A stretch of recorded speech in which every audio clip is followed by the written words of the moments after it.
അസ്സലാമലൈക്കും dear friends. ഇന്നത്തെ നമ്മുടെ റെസിപ്പി ഒരു വെറൈറ്റി പലഹാരമാണ്. നമ്മുടെ ഈ വീഡിയോ കണ്ടുകൊണ്ടിരിക്കുന്ന സമയത്ത് നിങ്ങൾക്ക് ഇഷ്ടപ്പെടുകയാണെങ്കിൽ ഒന്ന് ലൈക്ക് ചെയ്തേക്കണേ. അതുപോലെ തന്നെ നമ്മുടെ ഈ ചാനൽ ആദ്യമായിട്ട് കാണുന്നവരും ഇതുവരെയും സബ്സ്ക്രൈബ് ചെയ്യാത്തവരും പ്ലീസ് ഒന്ന് സബ്സ്ക്രൈബ് ചെയ്തേക്കണേ. ഞാനിടുന്ന വീഡിയോസ് ഉടനടി കിട്ടുന്നതിനായി സബ്സ്ക്രൈബ് ബട്ടന്റെ തൊട്ടടുത്ത് കാണുന്ന ബെല്ലൈക്കൺ കൂടി ക്ലിക്ക് ചെയ്തിട്ട് ഓൾ എന്ന ഓപ്ഷൻ എനേബിൾ ചെയ്യാനും മറക്കല്ലേ. ഇതിനു വേണ്ടി ആദ്യം തന്നെ 2 മീഡിയം സൈസ് ഉരുളക്കിഴങ്ങ് തൊലിയെല്ലാം മാറ്റി കഴുകി വൃത്തിയാക്കി എടുത്തിട്ടുണ്ട്. ഇനി ഉരുളക്കിഴങ്ങ് ഗ്രേറ്ററിൽ വെച്ച് ഒന്ന് ഗ്രേറ്റ് ചെയ്തെടുക്കാം. ഇനി ഗ്രേറ്റ് ചെയ്തെടുത്ത ഉരുളക്കിഴങ്ങ് ഒന്ന് കഴുകി മുറുക്കി പിഴിഞ്ഞെടുക്കാം. ഇങ്ങനെ കഴുകി മുറുക്കി പിഴിഞ്ഞെടുത്താൽ മാത്രമേ ഈ ഉരുളക്കിഴങ്ങിന്റെ സ്റ്റാർച്ച് മുഴുവനും പോയി കിട്ടുള്ളൂ.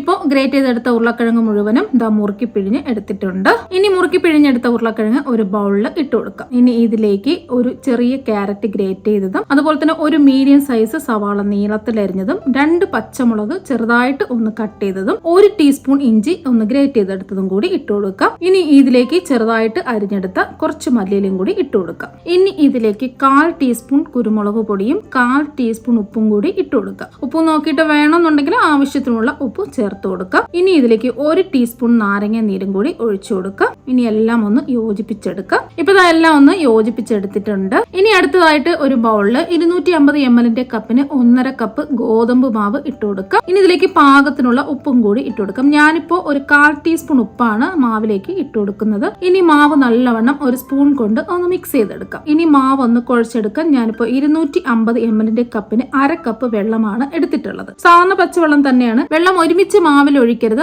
ആദ്യം ഒരു 1/4 കപ്പ് വെള്ളം ഒഴിച്ച് ഒന്ന് കുഴച്ച് നോക്കിയതിന് ശേഷം മാത്രമേ ബാക്കി വെള്ളം ആവശ്യമുണ്ടെങ്കിൽ ഒഴിച്ചു കൊടുക്കാവൂ. ഇനി മാവ് നല്ലവണ്ണം ഒന്ന് കുഴച്ചെടുക്കാം. എനിക്കിപ്പോ 1/2 കപ്പ് വെള്ളത്തിന്റെ ആവശ്യമേ വന്നിട്ടുള്ളൂ. നമ്മൾ എടുക്കുന്ന ഓരോ ഗോതമ്പ് പൊടിക്ക് അനുസരിച്ച് വെള്ളത്തിന്റെ അളവിന് വ്യത്യാസം ഉണ്ടാവും. നമ്മൾ ചപ്പാത്തിക്കൊക്കെ കുഴയ്ക്കുന്നത് പോലെ അങ്ങ് കുഴച്ചെടുത്താൽ മതിയാവും. ഇനി നല്ലവണ്ണം ഒന്ന് സോഫ്റ്റ് ആയിട്ട് കുഴച്ചെടുക്കാം. ഇപ്പൊ 1 മിനിറ്റ് മാവ് നല്ല സോഫ്റ്റ് ആക്കി കുഴച്ചെടുത്തിട്ടുണ്ട്. ഇനി മാവ് റെസ്റ്റ് ചെയ്യാൻ വെക്കേണ്ട ആവശ്യമൊന്നുമില്ല. നമ്മൾ കുഴച്ചെടുത്ത ഈ മാവിൽ നിന്നും 4 ഒരേ വലുപ്പത്തിലുള്ള ഉരുളകളാക്കി ഉരുട്ടിയെടുക്കാം. ഇനി ഉരുട്ടിയെടുത്ത മാവിൽ നിന്നും ഒരു ഉരുള മാവ് എടുക്കാം. പരത്തിയെടുക്കുന്നതിന് വേണ്ടി കൗണ്ടർ ടോപ്പിൽ കുറച്ച് ഗോതമ്പ് പൊടി ഇട്ട് കൊടുക്കാം. ഇനി ഉരുട്ടിയെടുത്ത മാവിന്റെ എല്ലാ ഭാഗത്തും മാവൊന്ന് ആക്കി കൊടുക്കാം. എന്നിട്ട് ചപ്പാത്തിക്കൊക്കെ നമ്മൾ പരത്തിയെടുക്കില്ല, അതുപോലെ ഒന്ന് പരത്തിയെടുക്കാം. ഇപ്പൊ മാവ് പരത്തി എടുത്തിട്ടുണ്ട്. ബാക്കിയിരിക്കുന്ന മാവും ഇതുപോലെ തന്നെ പരത്തിയെടുക്കാം. ഇപ്പൊ 4 മാവും പരത്തി എടുത്തിട്ടുണ്ട്. ഇനി പരത്തിയെടുത്ത മാവിൽ നിന്നും ഒരെണ്ണം എടുത്തിട്ടുണ്ട്. ഇനി മാവിന്റെ പുറത്ത് 1-2 ടീസ്പൂൺ ടൊമാറ്റോ സോസ് മാവിന്റെ സൈഡ് ഭാഗം കുറച്ച് വിട്ടിട്ട് ബാക്കി എല്ലാ ഭാഗത്തും ഒന്ന് സ്പ്രെഡ് ചെയ്ത് കൊടുക്കുക. ഇനി ഇതിന്റെ മുകളിലായിട്ട് തയ്യാറാക്കി വെച്ചിരിക്കുന്ന ഫില്ലിങ് കുറച്ച് വെച്ച് കൊടുക്കാം. ഇനി എല്ലാ ഭാഗത്തും ഇതുപോലെ കൈവച്ച് ഒന്ന് നിരത്തി വെച്ച് കൊടുക്കാം.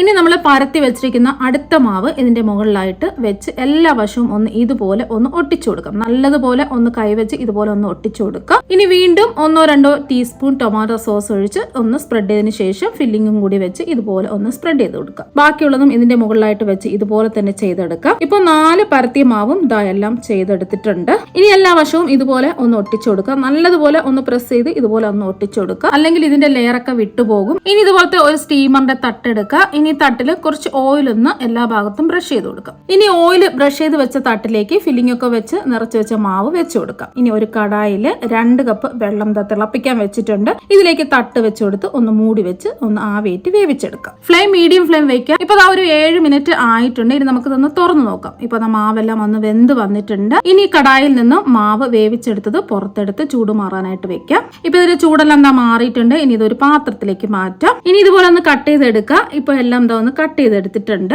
അപ്പൊ ഈ ഒരു രീതിക്ക് വേണം കട്ട് ചെയ്തെടുക്കാനായിട്ട്. ഇനി ഒരു ബൗളില് 1/4 കപ്പ് മൈദ ഇട്ട് കൊടുക്കാം. ഇനി ഇതിലേക്ക് 2 നുള്ളു ഉപ്പും കൂടി ഇട്ട് കൊടുക്കാം. ഇനി മാവ് നല്ല ലൂസ് ആയിട്ട് ഒന്ന് കലക്കിയെടുക്കാം. ഇപ്പൊ ഞാൻ മാവ് കലക്കി എടുക്കുന്നതിന് വേണ്ടി 1 കപ്പ് വെള്ളം എടുത്തിട്ടുണ്ട്. 250 ml കപ്പിന് 1 കപ്പ് വെള്ളമാണ് എടുത്തിട്ടുള്ളത്. നല്ല ലൂസ് ആയിട്ട് വേണം ഈ ബാറ്റർ റെഡിയാക്കി എടുക്കാൻ. ഒരുപാട് അങ്ങ് കട്ടിയായി പോകരുത്. ഇനി കട്ട് ചെയ്ത് വെച്ചിരിക്കുന്നതിൽ നിന്നും ഒരു പീസ് എടുത്ത് കലക്കി വെച്ചിരിക്കുന്ന മാവിലിട്ട് ഇതുപോലെ ഒന്ന് ഡിപ്പ് ചെയ്തെടുത്ത് ചൂടായി കിടക്കുന്ന എണ്ണയിലേക്ക് ഇട്ട് കൊടുക്കാം. ഇതുപോലെ തന്നെ ബാക്കി കട്ട് ചെയ്ത പീസുകളും മാവിൽ ഡിപ്പ് ചെയ്ത് ചൂടായി കിടക്കുന്ന എണ്ണയിലേക്ക് ഇട്ട് കൊടുക്കാം. ഫ്ലെയിം മീഡിയം ഫ്ലെയിം വെക്കുക. എന്നിട്ട് ഒരു വശം ഒരു ഗോൾഡൻ നിറാകുമ്പോൾ ഇതൊന്ന് തിരിച്ചിട്ട് കൊടുക്കും. അങ്ങനെ തിരിച്ചു മറിച്ചിട്ട് 2 വശവും മുരിഞ്ഞ് നല്ലൊരു ഗോൾഡൻ കളർ ആവുമ്പോൾ നമുക്ക് എണ്ണയിൽ നിന്നും കോരി മാറ്റാം. ഇപ്പൊ എണ്ണയിൽ നിന്നും എല്ലാം കോരി മാറ്റിയിട്ടുണ്ട്. ഒട്ടും എണ്ണ ഒന്നും കുടിച്ചിട്ടില്ല. ഇപ്പൊ നമ്മുടെ ഗോതമ്പ് പൊടി വെച്ചിട്ട് ഹെൽത്തി ആയിട്ടുള്ള പലഹാരം ഇവിടെ റെഡി ആയിട്ടുണ്ട്. ഇപ്പൊ കണ്ടില്ലേ, പുറത്ത് നല്ല ക്രിസ്പി ആയിട്ടിരിപ്പുണ്ട്. അകത്താണെങ്കിൽ നല്ല അടിപൊളി ടേസ്റ്റ് ഉള്ള ഫില്ലിംഗ് ആണ്. ഇതിന്റെ ഫില്ലിങ്ങിന് ഒരു പ്രത്യേക ടേസ്റ്റ് ആണ്. ഒരിക്കൽ ഉണ്ടാക്കി നോക്കിയാൽ വീണ്ടും വീണ്ടും റെഡിയാക്കി കഴിക്കാൻ തോന്നും. അത്രയ്ക്ക് നല്ല അടിപൊളി ടേസ്റ്റ് ആണ്. ഇത് ബ്രേക്ക്ഫാസ്റ്റ് ആയിട്ടും അതുപോലെ തന്നെ ചായ പലഹാരമായിട്ടൊക്കെ നമുക്ക് കഴിക്കാം. നല്ല നല്ല അടിപൊളി ടേസ്റ്റ് ആണ്. അപ്പോൾ നിങ്ങൾ എല്ലാവരും ഇതുപോലെ ഒരു പ്രാവശ്യം ഒന്ന് ട്രൈ ചെയ്ത് നോക്കുക. തീർച്ചയായും നിങ്ങൾക്ക് എല്ലാവർക്കും ഇഷ്ടമാകും. അപ്പോൾ നമുക്ക് മറ്റൊരു വെറൈറ്റി വീഡിയോ ആയിട്ട് വീണ്ടും കാണാം. താങ്ക്